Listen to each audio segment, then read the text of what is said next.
Diorang untung 1.38 bilion. Betul ke syarikat mana yang buat keuntungan sebanyak tu tahun lepas? Tak lain tak bukan adalah CelcomDigi. Tapi pernah tak kita terfikir macam mana kita nak ambil peluang dalam industri telekomunikasi ni? Kita semua sedia maklum yang semua orang di sekeliling kita ni semua gunakan telefon. Sama ada untuk diorang call, untuk guna internet setiap hari.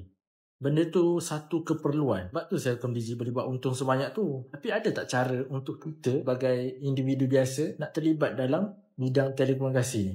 Sebenarnya ada cara. Peluang tu dah ada, cuma mungkin kita tak perasan. Korang pernah dengar tak syarikat Tonwau? Ini adalah satu syarikat telco di mana dia bekerjasama dengan CelcomDigi. Konsepnya sangat simple. Kita just jadi pengguna SIM card Tonwau and then kita recommend orang lain untuk guna SIM card yang sama. Kita akan dibayar royalty sebanyak 10 ke 26%. Katakanlah kita daftarkan family kita, mak kita top up 100, kita akan dibayar sehingga 10 ke 26 ringgit. Direct masuk ke dalam account bank. Baru mak kita yang top up. Bayangkan kalau mak ayah kita top up, family kita top up dan kawan-kawan kita semua top up. Itulah royalty yang dibayar oleh CelcomDigi dan juga Tonwau kepada kita.